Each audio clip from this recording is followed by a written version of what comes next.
berbahaya sekali. Tadi siang saya baru lihat ternyata Mahkamah Agung sudah meminta kepada PN Jakarta Utara untuk memproses Bang Razman dan Bang Firdaus dalam contempt of court untuk melaporkan mereka ini ke pihak kepolisian gitu ya.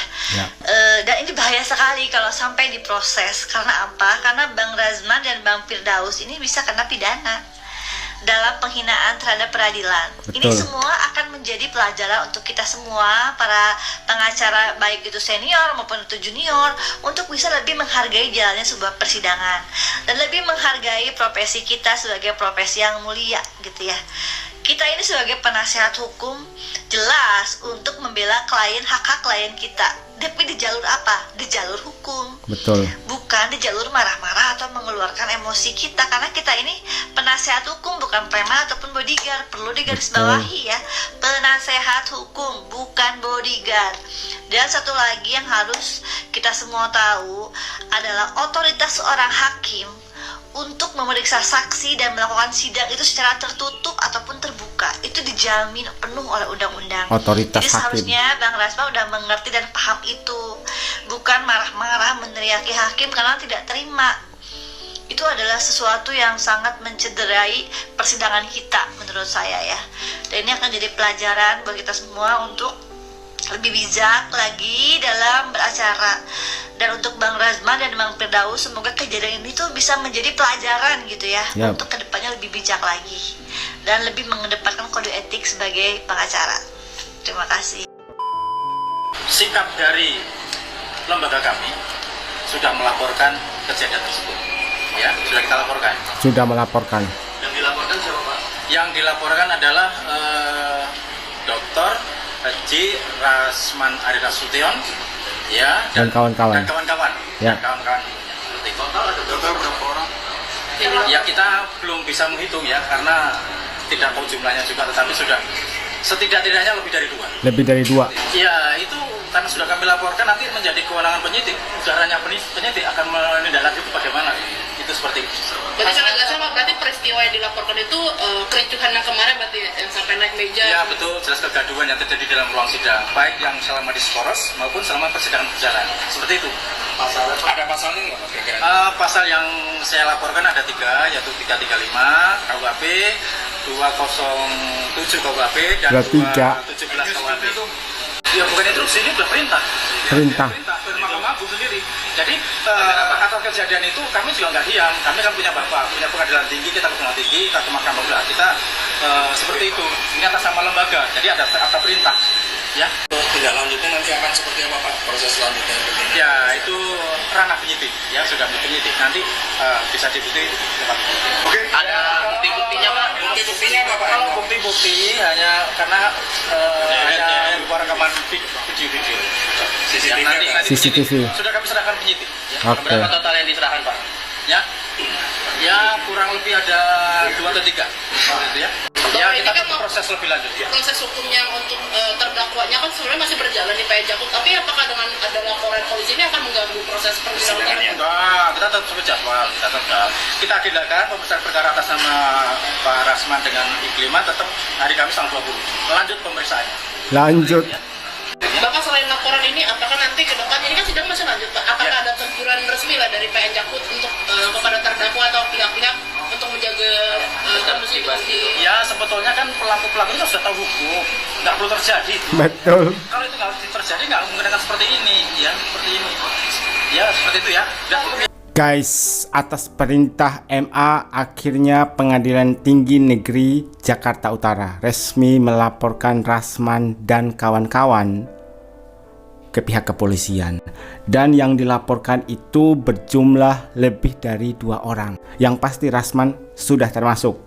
Dan ada lagi teman-temannya yang ikut dilaporkan ke pihak kepolisian, yaitu Barreskrim Polri. Dan nanti akan menjadi tugas dari penyidik untuk menindaklanjuti laporan dari pihak Pengadilan Negeri Jakarta Utara soal kegaduhan yang terjadi pada saat sidang berlangsung dan pada saat sidang diskors. Ada 3 pasal yang akan dikenakan, artinya pasal berlapis-lapis guys. 335 KUHP, 207 KUHP, 217 KUHP, yaitu pengancaman dengan kekerasan. Yang kedua, penghinaan terhadap badan hukum. Dan yang ketiga, membuat kegaduhan dalam persidangan. Dan yang mengerikan lagi, sidang lanjutan untuk Rasman tetap akan dilanjutkan pada tanggal 20 Februari nanti. Kalian bisa bayangkan ada berapa pasal yang akan dikenakan kepada Rasman Nasution. Proses pelaporan itu dilaksanakan atas perintah langsung dari Mahkamah Agung. Mahkamah Agung, lembaga tertinggi, sudah memerintahkan Pengadilan Negeri Jakarta Utara untuk melaporkan Rasman dan kawan-kawan, dan sudah dilakukan. Itu artinya apa? Proses hukum untuk Rasman CS fix 100% akan dilaksanakan. Untuk bukti-buktinya sudah jelas. CCTV, ada banyak sekali video yang sudah berseliweran di berbagai sosial media, dan itu menjadi bukti akurat untuk memproses hukum Rasman dan kawan-kawan. Sebagai seorang pengacara itu kan punya kode etik, yang dimana ketika dia melanggar sumpah tidak boleh melanggar sumpah. Itu janjinya. Betul. Atas perbuatan itu, Kongres Advokat Indonesia telah memecat yang namanya Firdaus. Kongres Advokat Indonesia juga pernah memecat namanya Rasman Nasution. Pernah dipecat. Nah, yang perlu ditegaskan di sini gampang. Kalau sudah dipecat, ya tidak boleh pengacara itu langsung pindah kayak lari dalam waktu seketika, nggak bisa. Tapi yang dilakukan adalah membela diri dalam Kongres atau Munas. Itu merupakan tahap tertinggi daripada menjatuhkan. Makanya kita lihat anggaran dasar kesatuan organisasi advokat dulu. Ya. Apakah harus disampaikan oleh Munas atau cukup dengan SK Ketua Umum dari DPW atau DPC? Dalam hal ini memang kemarin saya menyatakan keras banget. Saya minta supaya dihukum semua, ditangkap semua. Gitu. Tapi setelah saya renungkan kembali, saya pikir yang diproses hukum itu cukup terdakwa dan keluarga terdakwa yang teriak-teriak di pengadilan saja. Istrinya, guys. Ini pura-pura ninja maupun istrinya sebaiknya dia saja diproses. Tapi kalau pengacara ini sudahlah, kita minta bisa berobat. Pengacaranya nggak usah dipidana. Pengacara udah dipecat itu udah lebih parah daripada pidana gitu. Karena biar bagaimanapun mereka kan mengatasnamakan kliennya walaupun ada melanggar. Dan memang agak dimaklumi sih, Mahkamah Agung ini nggak terlalu ribut banget karena memang kondisinya saat. Dan kita minta supaya pada sidang berikut langsung dimasukin aja penetapan penahanan. Waduh. Seorang hakim kalau sudah bikin laporan-laporan pidana, sedangkan dia memegang terdakwa yang nggak di penjara, itu kelewatan gitu. Ya tolong di penjara. Nah nanti nggak usah berkembang lagi, Pak. Ada pernyataan terbaru dari FA. Kalau sebelumnya FA ini sangat marah kepada Firdaus dan meminta agar Firdaus juga ikut diproses. Tapi di sini FA berubah pikiran. Mungkin karena ada rasa kasihan gitu ya. Kalau sudah dipecat, ya sudah, tidak usah dilaporkan lagi. Tapi yang disoroti oleh FA di sini adalah istri dan Rasman Nasution. Kenapa istrinya ikut diproses? Karena diduga melakukan provokasi terhadap suaminya pada saat sidang sedang berlangsung. Kalian sendiri sudah melihatkan video-video pada saat istri dari Rasman ini berteriak-teriak, seolah-olah atau diduga melakukan provokasi kepada suaminya. Setelah direnungkan oleh Farhad Abbas, yang perlu diproses adalah kura-kura ninja. Itu kata FA dan juga istrinya. Sedangkan pengacaranya cukup dipecat saja karena sudah minta maaf. Tapi ingat, untuk sidang selanjutnya Firdaus tidak boleh lagi hadir di persidangan tersebut. Kemudian pernyataan kedua dari FA, untuk sidang selanjutnya tanggal 20 Februari nanti, Rasman mendingan ditahan saja. Langsung ditahan. Itu kata Farhad Abbas. Terus yang ketiga, Farhad Abbas menyayangkan sikap dari Rasman ketika mendatangi Mahkamah Agung dan di sana mereka ngamuk-ngamuk karena tidak diterima untuk membuat klarifikasi di sana. Dan ini kan sangat mengerikan sekali menurut saya ya.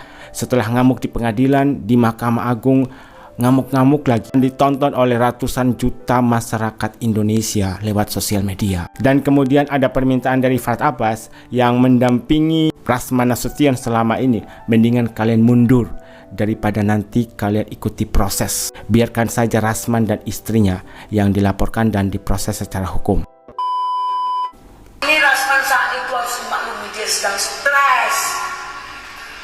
Dan kau menganggap kami ini siapa? Gak bermoral. Emang kau punya moral? Hah? Kau punya etik?